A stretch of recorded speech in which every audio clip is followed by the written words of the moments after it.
Hello dear friend, কেমন আছো সবাই? আশা করি ভালো আছো। তো আজকে সোমবার সকাল সকাল ঘুম থেকে উঠে পড়েছি।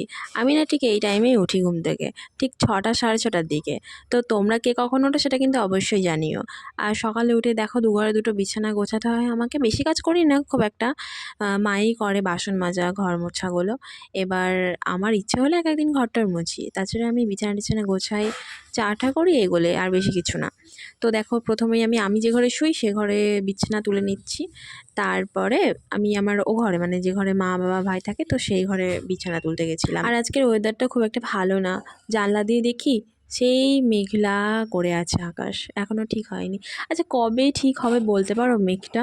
আমার আর ভালো লাগছে না, না পারছি একটু বাইরে যেতে, না পারছি একটু ঘুরতে যেতে। আচ্ছা তোমরা বলো তো, এরকম কি ঘরে বসে থাকতে ভালো লাগে সবসময়? আমার তো একদম ভালো লাগে না। আর আমি যে পরিমাণে ঘুরতে ভালোবাসি, তো আমার পক্ষেও ঘরে থাকাটা খুব কষ্টের হয়ে যাচ্ছে।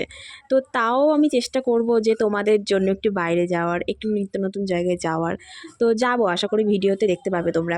তো তারপরে দেখো আমি ও ঘরে চলে গেছিলাম। আমি মা তাড়াতাড়ি উঠলেও আমার ভাই কিন্তু তাড়াতাড়ি ওঠে না, ও একটু লেট করে বলে ওর ঘরটা একটু লেটেই তুলি, মানে একটু লেটেই ওর বিছানাটা গোছাই। তো আমি আমার ঘরে চলে এসেছি। তো এই যে জানলা টানলাগুলো একটু ঠিকঠাক করছিলাম। তো একটা কথা তোমাদের বলি বন্ধুরা, তোমরা দেখবে যে শুয়ে বসে ফোন ঘাঁটতে তো সবারই ভালো লাগে, কিন্তু কাজ করে ফোন ঘাঁটতে কিন্তু সবচেয়ে বেশি ভালো লাগে। কাজ টাজ করা হয়ে গেলে মনে হয় কি যে অনেকটা হালকা লাগে, ভালো লাগে। তারপর আচ্ছা আমি না কয়দিন ধরে ভাবছি যে দেওয়ালে একটা পেন্টিং করব।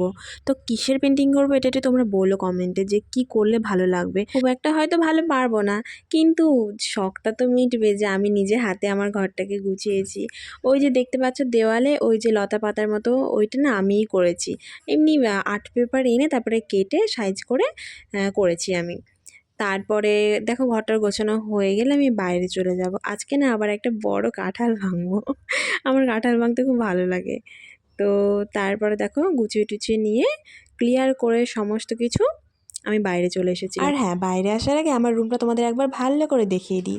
এই যে ফটোটা দেখছো, এটা আমার বাবা আর মায়ের ফটো। আমি রেখে দিই, আমার ভালো লাগে এই সাজিয়ে তুলতে। তো এই যে আয়নাটা দেখছো, এটা কয়দিন আগে দীঘা গিয়েছিলাম ঘুরতে, তো ওখান থেকে নিয়েছি। আয়নাটা কেমন হয়েছে তোমরা কমেন্টে কিন্তু অবশ্যই বলবে। আর ঘুম থেকে উঠে না এই গাছগুলোর দিকে তাকালে আমার মনটা একদম জুড়িয়ে যায়। এত ভালো লাগে গাছগুলো দেখতে, ফুলে ভর্তি হয়ে থাকে। তো এই যে এখানে দিদুন দাঁড়িয়েছিল, দিদুন বলছিল যে এটা কি গাছ বলতো। তারপর আমি বললাম দিদুন আমি তো জানি না, তুমি বলে দাও। তারপরে দিদুন না একটা কী নাম বললো, আমার ঠিক খেয়াল নেই।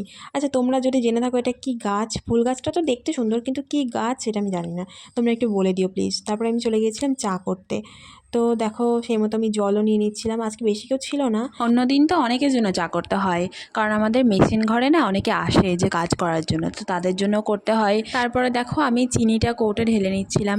আচ্ছা এই যে বর্ষাকাল আসলে না চিনির কোটো, চালের ঢপ, মানে সব কিছুতে পিঁপড়ে থাকবেই। এই পিঁপড়ের জ্বালায় কোথায় যাবো বলো? কোনো জিনিস নেই যে এটাতে পিঁপড়ে পাওয়া যাবে না। তো যাই হোক, এই যে পিঁপড়ের ঝামেলা মিটিয়ে নিয়ে তারপর আমি চিনিটা কৌটো ঢেলে নিলাম। তারপরে সোজা একদম চলে আসলাম চা করতে। চা তো আগেই জলটা বসিয়ে দিয়েছিলাম। তো তারপরে আমি না আবার আদা ছাড়া চা খেতে পারি না, চায়ের মধ্যে আদা আমাকে দিতেই হবে।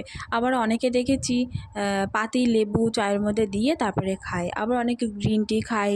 তাতে লেবু দেয় কিনা বাবু তা জানি না, কিন্তু চায়ে দেয় এটা জানি। তো তারপরে চিনি দেওয়ার পর চা পাতা দেওয়ার পর আমি নেড়ে নিচ্ছিলাম। চা পাতা দেওয়া হয়নি, এবার দেবো দেখো। আর হ্যাঁ বন্ধুরা, তোমাদের একটা কথা বলে রাখি, অনেকে দেখবে যে একটু হেলদি, তো তো সেই জন্য তারা খেতে ভালোবাসে, তো বেশি খেলে তো মোটা হবেই তাই না?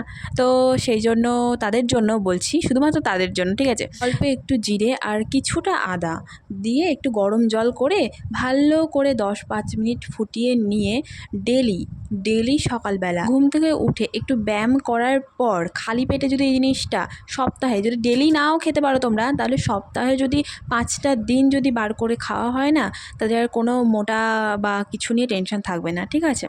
তো শরীরের পক্ষেও ভালো এটা। তো তারপর দেখো আমার চা করা হয়ে গেছে, তো আমি চাটা দিয়ে দিচ্ছিলাম কাপে। এই যা একটা জিনিস তো ভুলেই গেছিলাম, আজকে আমার একটা পার্সেল আসবে, একদম খেয়াল ছিল না। তারপরে হঠাৎ করে মনে পড়লো যে হ্যাঁ আমার একটা মিশো থেকে পার্সেল আসবে। তো দেখি কখন আসে।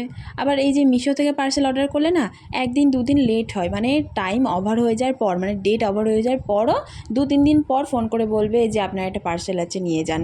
তো কেমন লাগে বলো বন্ধুরা, টাইমে আসবে না। তো দেখো আমি 1 কাপ চা নিয়ে চলে যাচ্ছিলাম ছাদে, কারণ ছাদে একটা কারিগর থাকে আর ওনাকে দিতে হয় চা, রোজই দিতে হয়, কারণ উনি রোজই কাজ করে, তো ওনাকে রোজই চা দিতে হয়। আর তোমাদের একটু আগে বলছিলাম না যে পিঁপড়ের জ্বালায় কোথায় যাব, আর কি বলবো বলো, পিঁপড়ে বলো মাছি বলো সমান, এই যে মাছিও একদম কি, মানে কি দিলে যাবে তোমরা জানলে প্লিজ বলো একটু।